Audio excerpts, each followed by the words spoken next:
किसको ढूंढ रही हो माय स्वीट हार्ट? किसी की तलाश है तुम्हें? अगर है तो छोड़ दो, क्योंकि अर्नब राज सिंघानिया के एरिया में किसी और के आने की हिम्मत नहीं होती, और वो भी बिना मेरे परमिशन के तो बिल्कुल नहीं। जो भी उम्मीद लगानी है तो मुझसे ही लगाओ, क्योंकि मेरे अलावा और तुम्हें कोई बचा भी नहीं सकता। अर्नब राज सिंघानिया से बचने का सिर्फ एक ही तरीका है, खुद को अर्नब राज सिंघानिया के सामने सरेंडर कर दो। हे माय लिसनर्स, आज रुकी आप लोगों के लिए डेविल की मोहब्बत का न्यू एपिसोड, तो चलिए इसे शुरू करते हैं।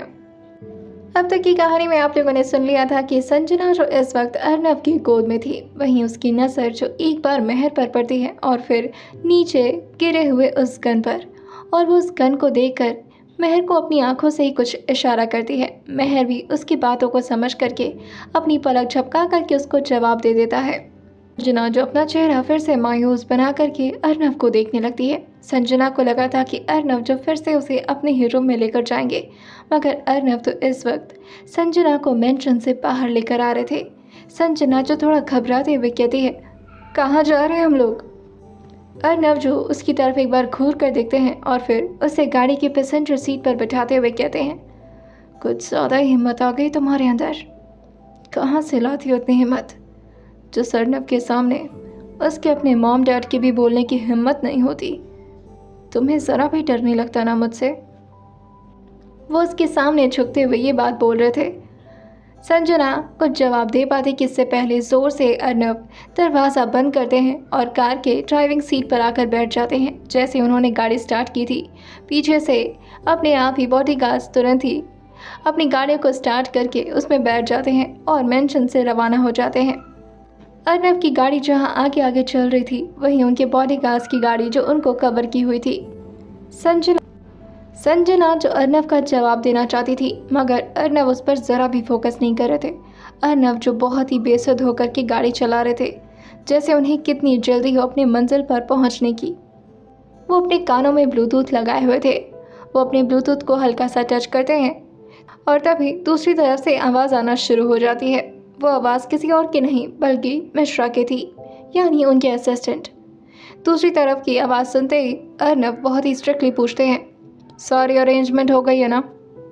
मिश्रा जो अर्नब की थोड़ी स्ट्रिक्ट आवाज़ सुन करके समझ जाता है कि मामला कुछ फिर से गड़बड़ हो चुका है।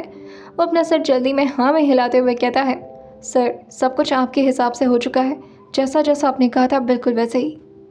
मैंने 2 पंडित को भी बुला लिया है, वो लोग आपका इंतज़ार कर रहे हैं सर। अर्नब जो अपने वॉच में टाइम देखते हैं और कहते हैं, मुहूर्त का टाइम क्या है? मिश्रा जो बताता है, सर 7:30 बजे बताया गया है, बहुत ही अच्छा मुहूर्त है, बाकी सर आप देख लीजिए। अर्नब जो कहते हैं, मुहूर्त अच्छा हो चाहे ना हो, ये शादी किसी के लिए बहुत बड़ी बर्बादी बनने वाली है। और ये बोलते हुए वो बगल में बैठी संजना को ही देखे जा रहे थे। संजना को तो जैसे किसी बात का फिक्र ही नहीं था। उसकी पलक जो एक बार भी झपकने का नाम नहीं ले रही थी, वो लगातार अपने सामने के रास्तों को लगातार देखे जा रही थी, जैसे उसे भी मंजिल की उतना ही बेसब्री से इंतज़ार हो जितना कि अर्नब को। अर्नब जैसे ही अपने ब्लूटूथ पर दोबारा हाथ रखते हैं, फ़ोन अपने आप ही कट जाता है। इस वक्त उनको संजना पर बहुत ही गुस्सा आ रहा था, मगर वो इस बात को जाहिर नहीं कर रहे थे। थोड़ी ही देर में अर्नब का फार्म हाउस आ जाता है, जहां पर उन्होंने शादी की अरेंजमेंट रखी थी। प्रशांत जी और साथ ही सरला जी वहां पर ऑलरेडी मौजूद थी। वो लोग चाह तो रहे थे कि ये शादी कैंसिल हो जाए, मगर अर्नब के आगे किसी की नहीं चलती थी, यहाँ तक कि उनके डैड की भी नहीं। प्रशांत जी शादी को लेकर के ज़्यादा निराश नहीं थे, क्योंकि संजना उन्हें बहुत पहले से ही पसंद थी, और संजना जैसी अच्छी लड़की अगर अर्नब को मिल जाए तो उनके लिए ये कोई बहुत ही बुरी बात नहीं थी। मगर सरला जी की तो हार्ट प्रेशर ही बढ़ा हुआ था। उनको तो लग रहा था जैसे आज कहीं उनका हार्ट ही ना फेल हो जाए। वो बार बार प्रशांत जी को कहती हैं, ये सब मेरी आंखों के सामने हो रहा है और मैं कुछ नहीं कर पा रही। मेरा बच्चा खुद को नर्क की राह में झोंक रहा है, वो भी उस डॉयन जैसी लड़की को बचाने के लिए जो खुद तो कलमुही है ही, और ऊपर से मेरे बच्चे की ज़िंदगी को भी नर्क बनाना चाहती है। प्रशांत जी सरला जी की इस तरह की अनाप शनाप बातें सुन करके काफ़ी थक चुके थे, जिसकी वजह से वो खुद ही रूम से बाहर निकल कर बाहर आ जाते हैं और सारी अरेंजमेंट्स को देखने लगते हैं। प्रशांत जी जो मिश्रा से कहते हैं, बहुत ही हल्की फुल्की अरेंजमेंट हुई है, मेरे बेटे की शादी है, थोड़ा तो धूमधाम होना चाहिए ना। प्रशांत जी के कहने पर मिश्रा भी उनकी बात समझ जाता है और जैसा जैसा प्रशांत जी उन्हें ऑर्डर दे रहे थे, मिश्रा वैसे वैसे अरेंजमेंट करना शुरू कर देता है। लगभग आधे घंटे में अर्नव की गाड़ी अपने फार्म हाउस तक पहुंच चुकी थी। जैसे ही उनकी गाड़ी फार्म हाउस के गेट के अंदर पहुंचती है, वहां के सारे गार्ड्स और बॉडीगार्ड जो खड़े होकर के अपना सिर नीचे झुका लेते हैं, वहीं तुरंत ही अर्नव की गाड़ी को उनके बॉडीगार्ड्स दोनों तरफ खोलते हैं और जैसे ही संजना उतरती है, वो थोड़ा तेज़ कदमों से संजना की तरफ आते हैं और उसके पैरों को अपने हाथ पे रखते हुए कहते हैं, तुम ज़मीन पर अपने पैर नहीं रखोगी। संजना ने इस वक्त पैरों में कुछ नहीं पहन रखा था। अर्नव नहीं चाहते थे कि संजना के पैरों में और ज़्यादा तकलीफ हो, जिसकी वजह से वो तुरंत ही उसे अपनी गोद में उठा लेते हैं और संजना को अपने साथ ही मेंशन के अंदर ले आते हैं। वो फार्म हाउस बहुत ही बड़ा था और बहुत ही प्यारा भी।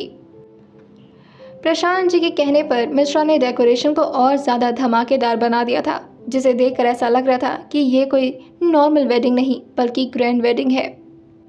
मगर अर्नव को इन सब से क्या ही लेना देना था। उनकी शादी का मेन मकसद कोई दिखावा करना नहीं था, उन्हें तो सिर्फ संजना को अपना बनाना था, वो भी ज़बरदस्ती। और वो हो रहा था तो बस उनकी मर्ज़ी की तो काम हो रहे हैं, उनके ध्यान और किसी चीज़ पर जाते ही नहीं संजना के अलावा। वो संजना को अपनी गोद में लाते हुए मंडप पर बिठा देते हैं और खुद भी आकर के उसके बगल में बैठ जाते हैं। सरला जी जैसे ही अपने बच्चे को संजना के साथ इस तरह बैठा हुआ पाती हैं, वो खुद को और ज़्यादा रोक नहीं पाती और अर्नव के सामने आकर कहती हैं, नहीं अर्नव जी, आप ऐसा नहीं कर सकते, आप मेरे बेटे हैं, मैं आपको ये सब नहीं करने दे सकती। नौकरानी की बेटी से शादी नहीं, हमारे इतने भी बुरे दिन नहीं आया अभी। अर्नव जो एक बार अपनी मॉम को देखते हैं और फिर पंडित को घूर कर देखते हैं और मिश्रा को देखते हुए कहते हैं, सब कुछ समझा दिया ना पंडित जी को। मिश्रा अपना सर हाँ मिलाते हुए कहता है, ये सर। और जैसे ही उसने इशारा किया था, पंडित जी मंत्र बोलना शुरू कर देते हैं। सरला जी चिल्लाते रह गई थी कि तभी अर्नव के दो बॉडीगार्ड्स आते हुए सरला जी से रिक्वेस्ट करते हुए कहते हैं, मैम प्लीज़ आप साइड हो जाइए, हमें फ़ोटोग्राफी भी करवानी है। वहाँ पर कुछ वीडियोग्राफर और फोटोग्राफर आए हुए थे जो संजना के निराश चेहरे को देख करके थोड़ा परेशान भी थे, मगर उन्हें इन सबसे क्या ही लेना देना था। अब अर्नव का ऑर्डर था तो उन लोग को फोटोग्राफी और वीडियोग्राफी तो करनी थी। संजना की नज़र लगातार उसी रास्ते पर थी जहाँ से वो इस फार्म हाउस पर आई थी। ये मंडप जो बाहर ही सजा हुआ था और वहाँ से रोड ज़्यादा दूर नहीं था, वो बाहर के रास्तों को ठीक तरीके से देख पा रही थी। संजना की नज़र इस तरह बार बार रोड पर जाती है तो अर्नव एक बार उसको देखते हैं मगर फिर उसे अवॉइड कर देते हैं। अर्नव को संजना की हरकतों पर थोड़ा हंसी भी आ रही थी और साथ ही थोड़ा गुस्सा भी। पंडित जी जो आगे के मंत्र को पढ़ते हुए कहते हैं, अब आप लड़की के गले में मंगलसूत्र पहनाइए। सरला जी की जगह मिश्रा जो अपने हाथों को आगे बढ़ा करके अर्नव के सामने मंगलसूत्र ले आता है। अर्नव उस मंगलसूत्र को एक बार देखते हैं और फिर एक तिरछा स्माइल पास करके उसे अपने हाथों में ले लेते हैं और संजना के गले में पहनाना शुरू कर देते हैं। जैसे ही उनके हाथ संजना के गले के पीछे मंगलसूत्र को पहनाने के लिए गए थे, अब जाके संजना को थोड़ा थोड़ा डर लगना शुरू हुआ था और ऐसा लग रहा था जैसे उसकी उम्मीद पर पानी फिर गया हो। संजना जो लगातार अपने गले को इधर उधर करके अर्नव से खुद को छुड़ाने की कोशिश कर रही थी, मगर अर्नव उसके गले के पीछे मंगलसूत्र अब तक बांध चुके थे और फिर वो उसके गर्दन पर अपने दोनों हाथ जमाते हुए कहते हैं, मेक श्योर कि तुम कोई होशियारी मत करो, क्योंकि तुम अगर कोई भी स्मार्ट मूव्स लेने की कोशिश करोगी तो इससे सबसे पहले तो तुम्हारे भाई को प्रॉब्लम होगी और उसके बाद तुम्हें। कुछ देर और मंत्र पढ़ते हैं और फिर पंडित जी कहते हैं, अब आप लड़की के मांग में सिंदूर भरिए। वहीं एक मेड जो अर्नव के सामने सिंदूर दान को देती है। अर्नव जो उसमें से चुटकी भर सिंदूर निकालते हैं और फिर संजना को देखते हुए कहते हैं, तो माय स्वीट हार्ट, रेडी हैं आप हमारी बनने के लिए। संजना की आंखें अब भर आई थीं और साथ ही अपनी ज़िंदगी को इस तरह तबाह होते देख उसकी आंखें पूरी तरह लाल हो चुकी थीं। संजना अपना सिर ना में हिलाते हुए अपनी आंखों को जोर से बंद करते हुए धीरे से कहती है, नहीं। अर्नब जो थोड़ा मुस्कुराते हुए उसके कान के करीब आते हुए कहते हैं, अगर तुम्हारा जवाब ना भी है तब भी मुझे कोई फ़र्क नहीं पड़ता।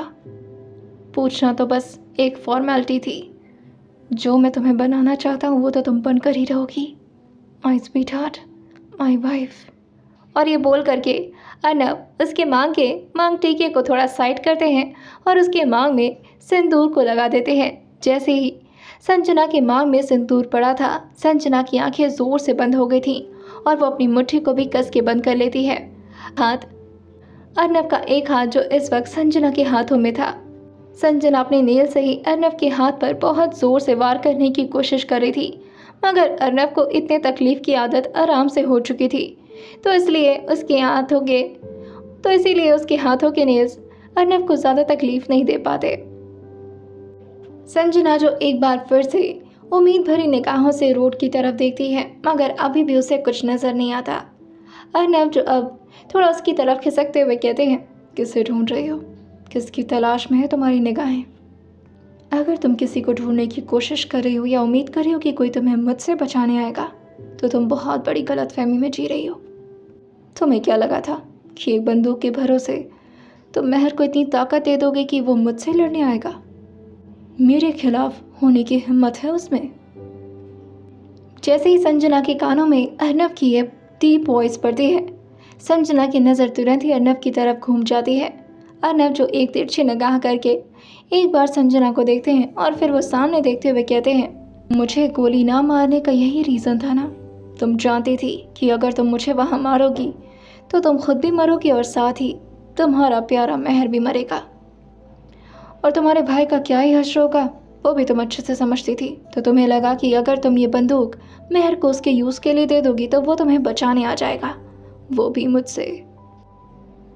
अगर तुम्हें मुझसे कोई बचा सकता है तो वो है सिर्फ अर्नब राज सिंघानिया, जो कि मैं खुद हूँ, और तुम्हें बचाने का मेरा कोई इरादा नहीं है। तो चुपचाप से अपनी बर्बादी के मंजर को एंजॉय करो। Have fun sweetheart. और ये बोलते हुए वो एक बार फिर से संजना की तरफ देखते हैं और उनका ध्यान फिर से सामने की तरफ चला जाता है कि तभी बहुत सारे शोर की आवाज़ आने लगती है, वो भी रोड की तरफ से। अब जाके संजना के कान में वो आवाज़ पड़ी थी और अब जाके उसके सांस में सांस आई थी। वो धीरे से ही अपने होठ को बुदबुदाते हुए कहती है, मांग में सिंदूर भर देने से और गले में मंगलसूत्र पहना देने से हर कोई पति पत्नी नहीं हो जाता। शादी का मतलब कोई गुड्डा गुड्डी का खेल थोड़ी ना है। ये शादी दो लोगों की मर्जी से होती है। और अब आप देखेंगे कि संजना शर्मा का क्या दिमाग था। संजना शर्मा कभी भी अर्नब राज सिंघानिया की नहीं हो सकती। अचानक ये शोर देख करके मिश्रा थोड़ा घबरा गया था। इस अजीबोगरीब शोर से मिश्रा जो काफ़ी परेशान हो जाता है, मगर अर्नब का ध्यान अभी भी पूरी तरह से सामने ही लगा हुआ था, जैसे उन्हें शोर से कोई फ़र्क ही ना पड़ता हो। संजना की भी नज़र जब रोड पर जाती है तो उसकी भी आंखों को अब जाकर सुकून मिलता है। अर्नब जो एक बार संजना को देखते हैं और फिर उसके हाथ को धीरे से अपने एक हाथ से सहलाते हुए कहते हैं, तुम मुझ पर फोकस करो, मेरे बॉडीगार्ड्स देख लेंगे इस आ रहे आलतू फालतू शोर को। संजना जो अर्नब की बात को सुन करके थोड़ा चौंकते हुए कहती है, क्या मतलब? अर्नब जो कहते हैं, तुम्हारी स्टूपिड सी प्लानिंग तुम्हें लगता है काम करेगी संजना? ओह गॉड, क्या करूं मैं तुम्हारा? रोड पर मेहर और साथ ही उनके आए हुए कुछ सस्ते गुंडे थे। मेहर ने उस बंदूक का यूज़ करके बॉडीगार्ड से तो खुद को छुड़ा लिया था, जो कि अर्नब के ही बॉडीगार्ड से, और वो मेंशन में मेहर की देख रेख में लगे हुए थे कि कहीं ऐसा ना हो कि मेहर खुद को छुड़ा कर भाग जाए। वहाँ पर तो वो बॉडीगार्ड से बंदूक की बदौलत बचाता है, मगर अब यहाँ उसे कौन बचाएगा? अब फेरे का वक्त आ चुका था। अब पंडित जी भी थोड़ा सा घबराना शुरू कर दिए थे, क्योंकि आ रहे उन सारे लड़कों के हाथ में अजीब अजीब से वेपन थे। किसी ने धारदार आरी ले रखा था तो किसी ने नुकीला डंडा। मेहर जो अभी अपने हाथ में बंदूक लिया हुआ था। संजना जो मेहर को जैसे ही देखती है उसके चेहरे पर हल्की सी मुस्कान आई ही थी कि तभी पंडित जी कहते हैं, अब वर वधू खड़े होकर के फेरे लेना शुरू करें। संजना जो तुरंत ही तो नहीं खड़े हो पाती क्योंकि उसके पैरों में तकलीफ थी, मगर अर्नव खड़े हो जाते हैं। अर्नव जो संजना को तकलीफ में देखते हैं तो उसको अपनी गोद में उठाते हुए कहते हैं, डोंट वरी जान, मैं हूं ना। संजना तो बस इस वक्त का इंतजार कर रही थी कि जैसे तैसे करके महर अब आए यहाँ पर सारे बॉडीगार्ड्स को मार दे और साथ ही अर्नव राज सिंघानिया से भी वो खुद निपट ले।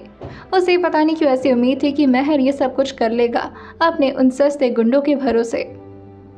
इसीलिए संजना और ज़्यादा खुद को धीरे धीरे उठाने की कोशिश कर रही थी, मगर यहाँ तो अर्नव उसे झटके से अपने गोद में उठा लिए थे, जैसे वो कोई जीती जागते इंसान नहीं बल्कि कोई खिलौने की गुड़िया हो।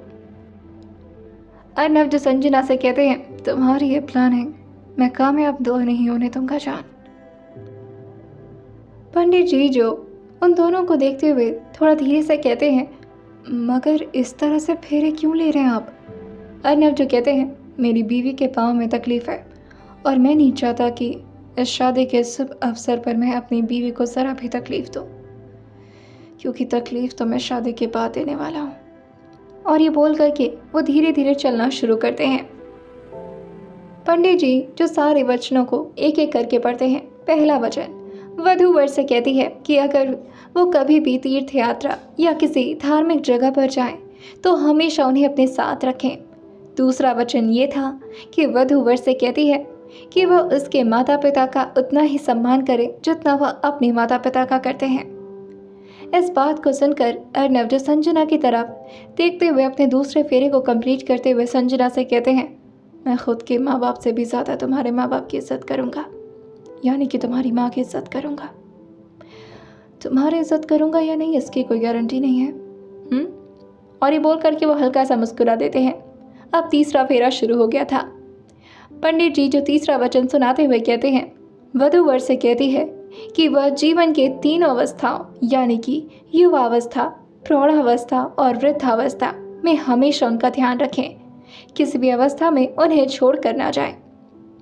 अर्नव जो संजना को देख कर कहते हैं, जिंदगी भर तुम्हारा साथ दूंगा, आई प्रॉमिस। और अगर तुमने मुझे खुद से दूर करने के बारे में सोचा तो अच्छे अच्छे पनिशमेंट भी दूंगा। अब चौथा फेरा शुरू हो गया था।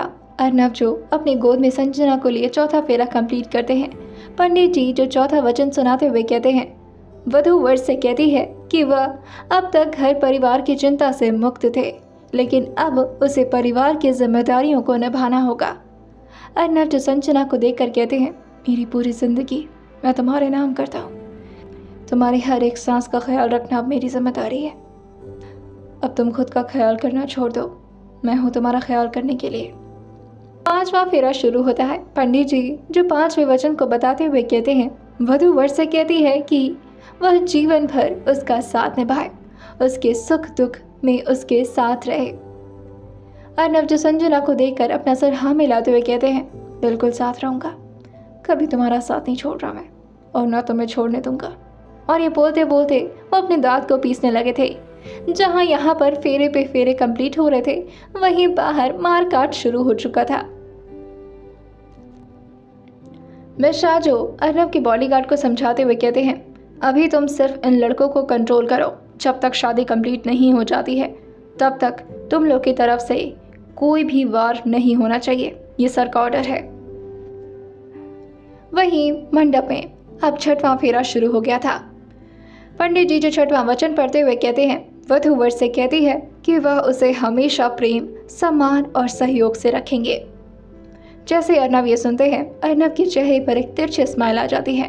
संजना भी अब अर्नव को थोड़ी उम्मीद से देखने लगी थी और वो जानना चाहती थी कि अर्नव अब इस बात पर क्या जवाब देंगे। अर्नव जो छठवें वचन को सुनकर थोड़ा मुस्कुराते हुए कहते हैं, ये वचन तो हमारे लिए बना ही नहीं है माय स्वीट हार्ट। और ये बोल करके वो कहते हैं, इस वचन को मैं कभी नहीं निभाने वाला, ये तीनों के तीनों हमारे लिए बने ही नहीं है, इट्स लाइक वेस्ट मटेरियल। अब बात आती है सातवें फेरे की। सातवें फेरे में पंडित जी जो कहते हैं, वधू वर से कहती है कि वह जीवन भर उसके साथ रहे और एक दूसरे का साथ निभाए। सातवें वचन को सुनने के बाद अर्नव जो कहते हैं, साथ तो मैं तुम्हारा हमेशा निभाऊंगा। वो बात अलग है कि मेरा तरीका थोड़ा डिफरेंट होगा। संजना जो अर्नव को अपनी भरी आंखों से देखकर कहती है, मेरी ज़िंदगी बर्बाद करने के लिए आपको ये शादी करने की ज़रूरत ही नहीं वैसे, क्योंकि आपको इन शादी के वचनों के बारे में भी कोई आइडिया नहीं है और ना ही आप इसे सीरियस ले रहे। अर्नव जो कहते हैं, मैं तो तुम्हें भी सीरियस नहीं लेता, या यूँ कह लो कि मैं सिर्फ अपने ऑब्सेशन को सीरियस लेता हूँ, और अब तुम मेरी ऑब्सेशन बन चुकी हो तो झेलो उसे। आइए जानते हैं आखिर क्या करने वाले हैं अर्नव संजना के साथ। आइए जानते हैं इसे आने वाले एपिसोड में, और सुनते रहिए देवकी मोहब्बत सिर्फ और सिर्फ स्टोरी विद सौम्य के साथ।